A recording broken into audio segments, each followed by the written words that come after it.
Alright, so today I want to do something different. So, which I always say that, which is always normally the same, but this time is actually going to be something different. So, today I'm actually introducing y'all to one of my mentors, somebody who's actually taught me a lot in this game of, you know, being a creative.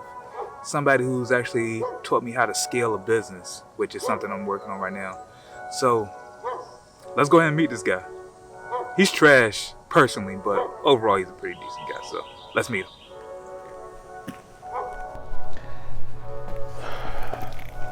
God, I forgot you got these deep ass couches here.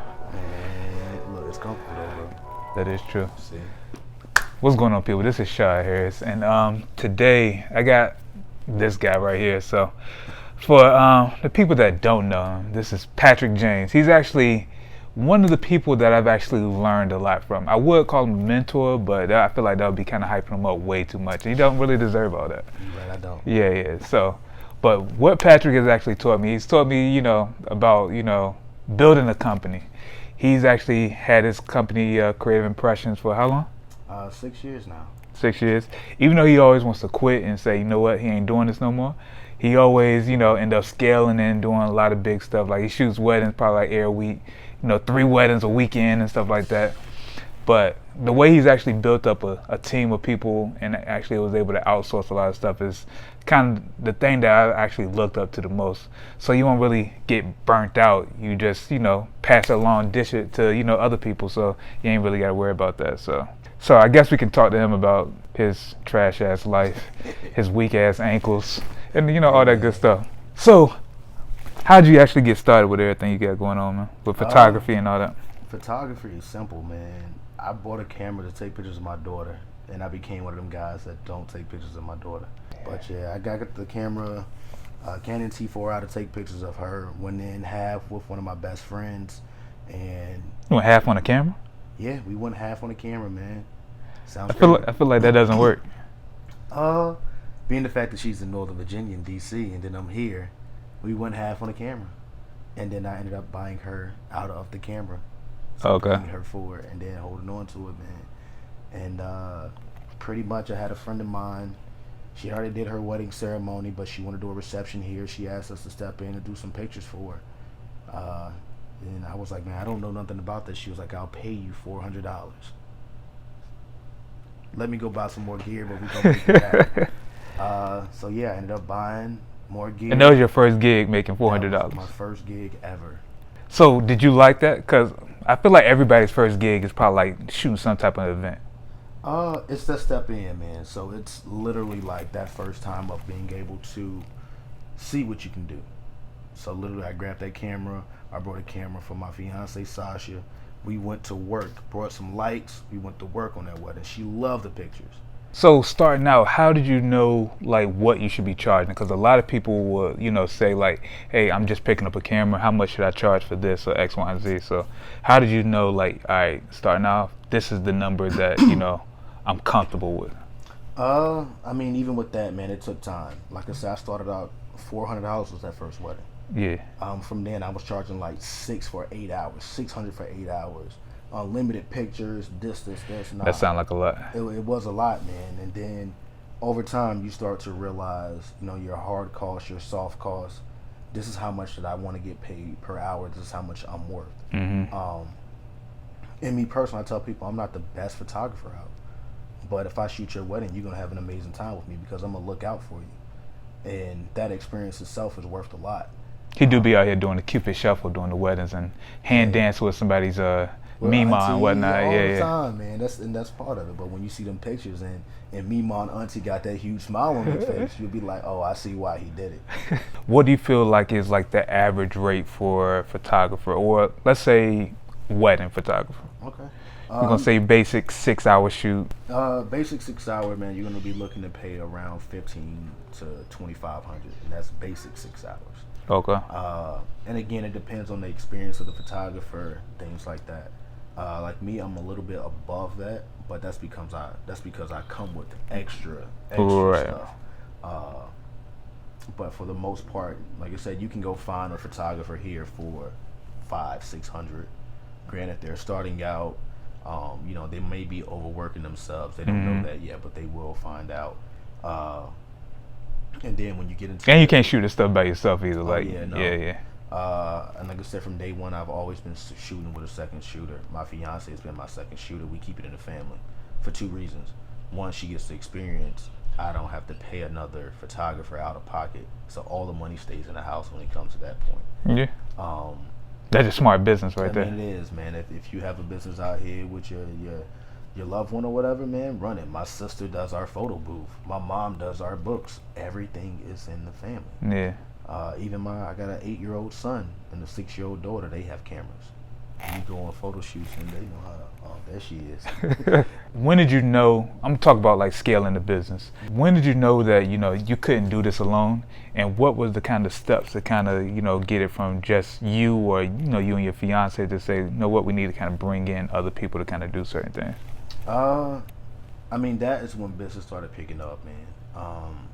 As time grows and your business starts growing in itself, you'll see like, man, I can't be out here setting up lights, or I can't be out here moving stuff if I have to be at a certain time.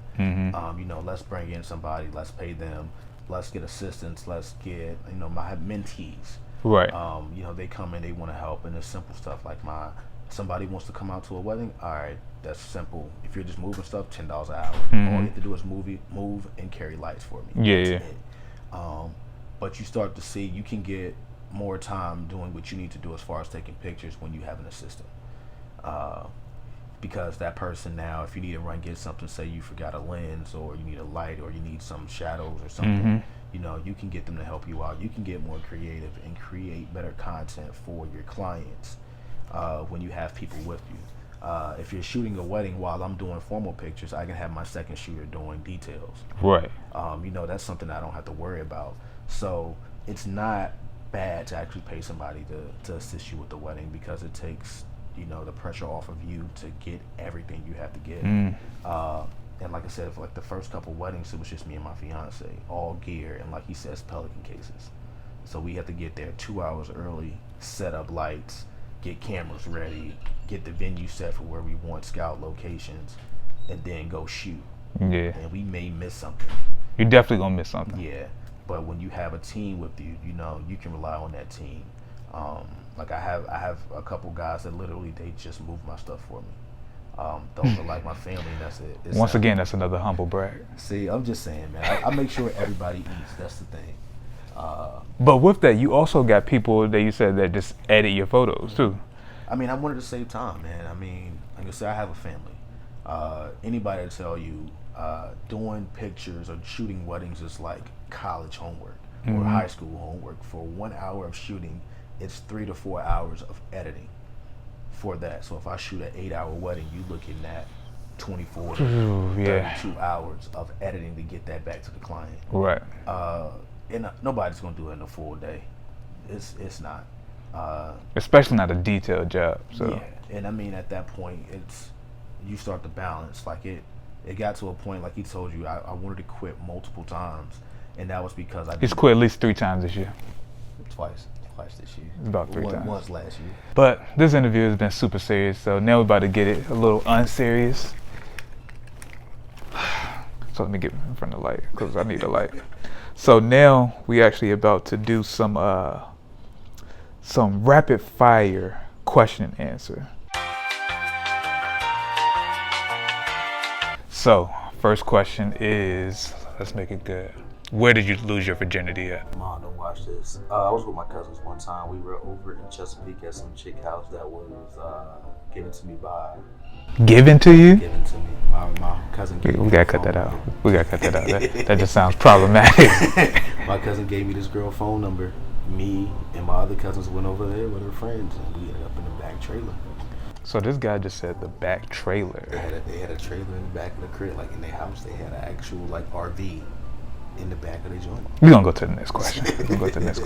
Favorite TV show of all time? I'm a Fresh Prince of Bel-Air fiend. Favorite episode? Sitting in the basement chilling in my tricycle, girl getting on my nerves. I'm going out of my mind. I thought she was fine. Don't know everybody. Girl, everybody loved that episode. Which music artist you relate to the most? Oh, that is so hard. And I'm a music head, but I'm all over the board. Like I'm a chance. Like if I want to get into the mood of editing, I'm chance rapper at this point. You know, the simple part of him finding Jesus, finding God, finding religion, you know, going with his family, that type of thing. That was a big turn that happened with me as well. So I can relate with him at this point. You don't even go to church. I watch it on my tablet. That works. Hey man, gotta do what I gotta do when I got time. Especially, I mean, at this point, that would be the closest one I can relate to at this point. I mean, there's everybody out here. All right, so next question is best wedding you ever shot. Marcus Williams, local videographer here. He does weddings. He's amazing. The reason why, because that was like intro into my first upscale black wedding. Literally, this dude had chandeliers hanging from a tent. Mm-hmm. He had cakes, up lights, bartenders. I mean, that's normal stuff for weddings.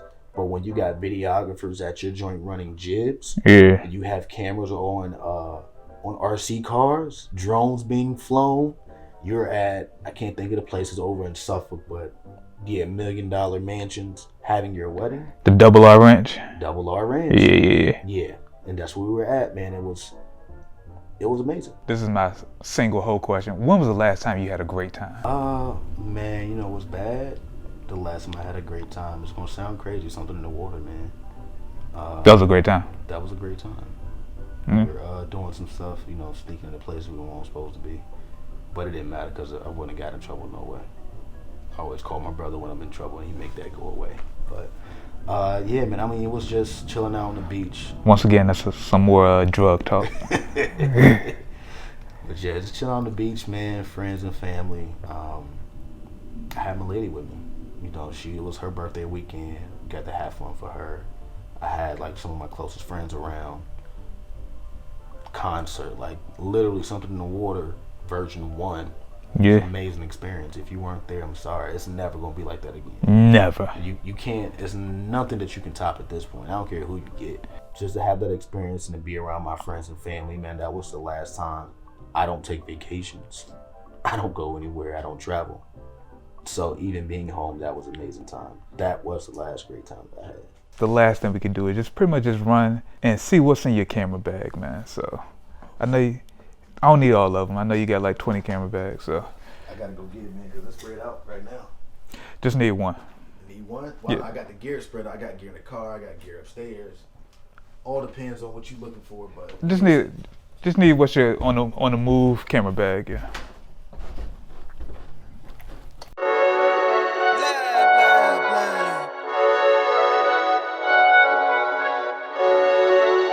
Alright, so real quick, I just want you to go through, the equipment that you got right here and just, tell me what you use it for, all that good stuff. So okay.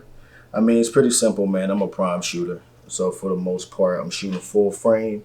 We got the Canon 1D Mark IV. It's not fully full frame, but versus the 1.6 crop, it's only 1.3. Amazing frames per second. Then we got the Canon 6D Mark I. I'm not balling like that yet, so I didn't upgrade. But those are my go-to cameras wedding day. Lens-wise, I'm across the board. I'm missing one lens right now. It's my 16-35 that's in the shop. But we got the not 16-35, but my 35 Sigma's in the shop. So my 16-35 that I have, it's just not up here right now. We actually using it to record because it's super. It's that dope lens. 16-35. is this a new lens? Nah, I've had that. That's the Mark II.